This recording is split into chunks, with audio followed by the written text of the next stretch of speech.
Ian, how do you access the good old podcast Patreon? You always know us by heart.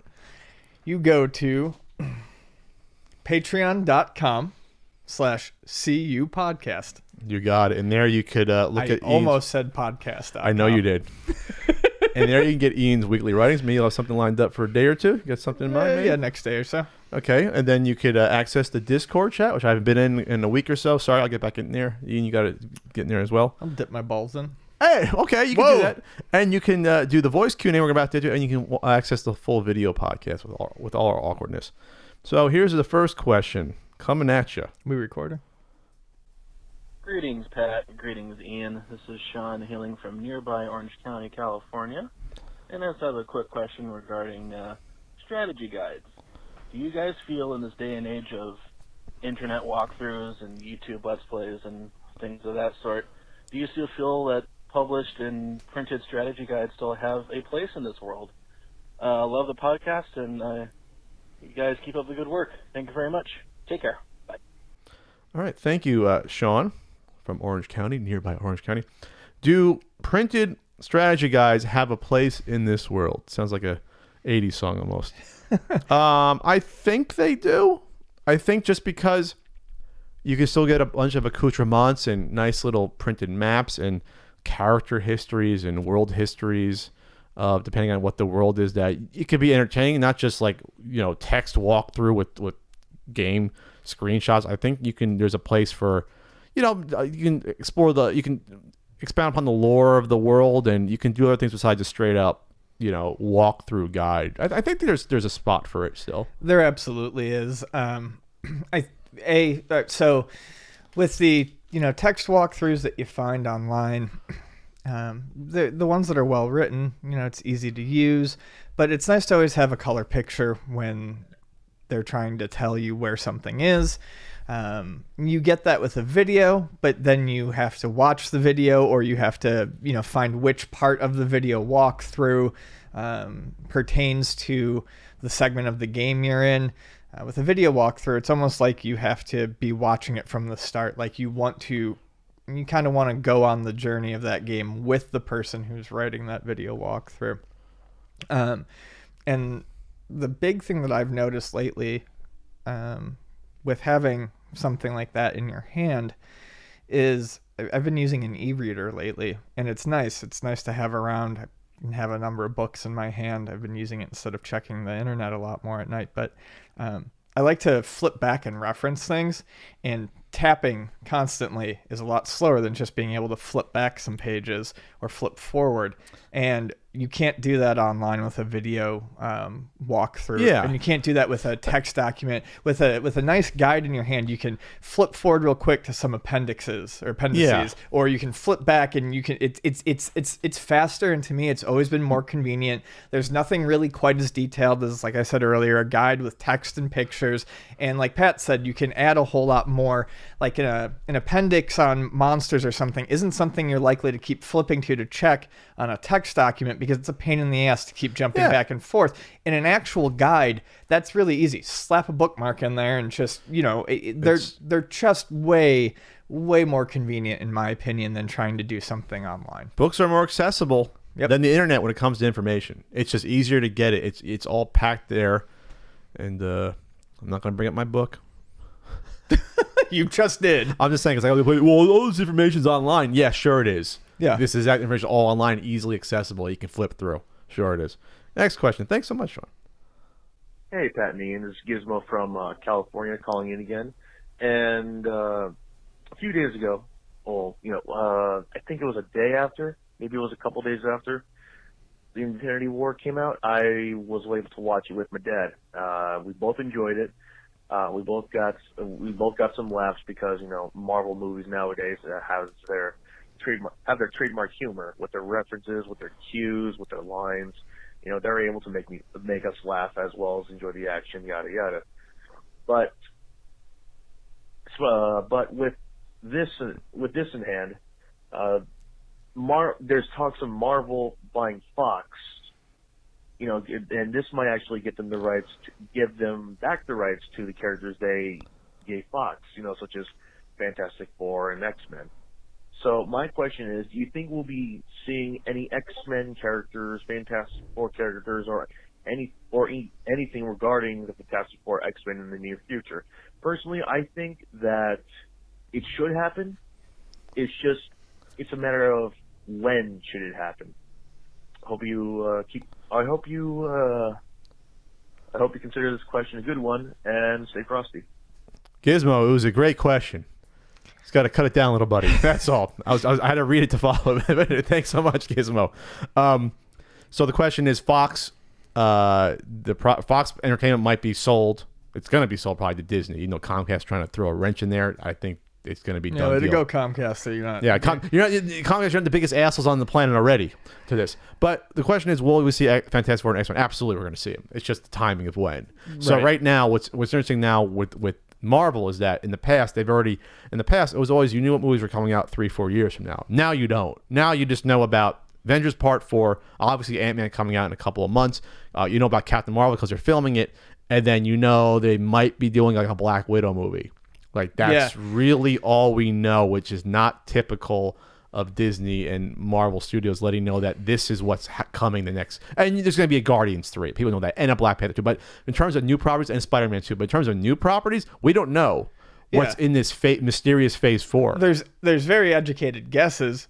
But nothing is set in stone. And I think that's actually what's most interesting for me post whatever Infinity War 2 is actually called, or, you know, Avengers 4 is, what is out there. And I think one of the main reasons they're being so tight-lipped is because they're waiting to see how this shakes out. But so now the timing's going to get iffy because they got to start getting movies. These movies take a year and a half to produce. Right. These movies. So if you're going to have a full schedule for summer 2020, Jesus Christ, you better know this deal better be lined up by like end of this year. Yeah, they got to get done by end of this year. Yeah, there's some serious concern.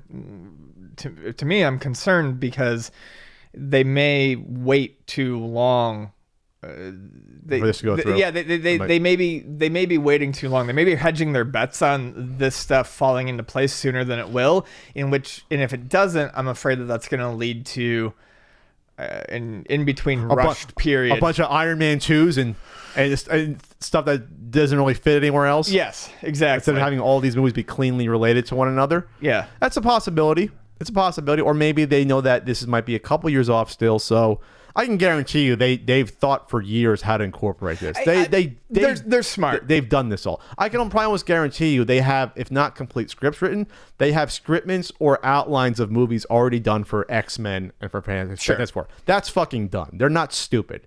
They're going to have this ready to go that as soon as it's done, we got a script in hand like in a month or a month and a half, and we can start pre-production. Like basically what they did with Spider-Man coming in was like, okay, the deal's done. We have an idea. They had 2 scripts written, one without Spider-Man, one with Spider-Man for Civil War. We're going with the Spider-Man script. Like that's what they did. So you're going to see a Fantastic Four movie before Frank's dead, hopefully. That's a proper Fantastic Four movie. Which, by the way, speaking of Fantastic Four movie, Incredibles 2 is coming out next month, which is everyone's sleeping on for some reason. Yeah. The first Incredibles is a Fantastic Four movie with more childish, but yes. Yeah. Guardians of the Galaxy is a Fantastic Four movie. But to see that done with that tone and that humor and that action with Fantastic Four characters, that'll be big. I think even people are like, oh, no one will see that. No, people will see it. If they know it's Marvel doing it properly and you get one good trailer, people will see that movie. And with the X-Men, yes, that's dicier because you still have New Mutants is not out. It's supposed to come out like a year ago, and that's still not out. There was a trailer for it before Deadpool 2. And it said like April. Yeah. Which meant the past April, though, I think. Yeah, I don't. Yeah, I have no idea. It was supposed to come out a year ago, I thought. Like we saw the teaser for that 2 years ago. Yeah, we talked about it ages ago. So there's New Mutants coming out still, and we have the Dark Phoenix coming out this summer still, right? Is that still coming out? I have no idea. When the fuck is that coming out? I haven't seen any teasers for that. Have you? Dark Phoenix movie, which is the 4th in that trilogy. And then we're going to have another Deadpool movie. So when is Dark Phoenix coming out? Oh, it's February of next year. Wow. Okay, so that's pushed back. Okay. See, that's the weird thing. It's like if these sales are going, I don't know. These movies will still come out. They're not going to can this huge movie. I know. But that potentially could be the last. They might have pushed. I thought this was going out this year. Maybe they pushed that because they realized it's going to go through. Maybe that's the last hurrah. Just because I don't know. I guess that. I have no idea. I want to see those movies, but more than anything, I just want to see a MCU X-Men movie because they'll be done properly. Yeah. It won't be just like, well, we'll just get the popular characters, and Cyclops is a fucking asshole that no one will like. And no, we'll get like a proper Cyclops. Yeah. We'll get a proper I Jean wanna Grey, see a proper Iceman, for God's sake. Can I get that? Can I see him actually iced up for more than like a second and a half? Yeah. You know what I mean? Like, let's do this right. Let's not get me all turgid thinking about a good X-Men movie. But I saw a really good idea on Twitter about how they do Fantastic Four properly, where you do a period piece. You can do a period 60s movie and they get trapped in the negative zone and they come back modern day. And actually, that might work. Yeah. I know they did it before with Captain America, but with the types of personalities the Fantastic Four have, it's kind of hard to translate Johnny Storm, how he is in the comics, to modern day in terms of, you know, he's like the blonde, you know, 60s kid who loves like hot rods and everything. That could be a way to do it. And to have Reed Richards be a scientific guy come back in modern world and be surprised about everything.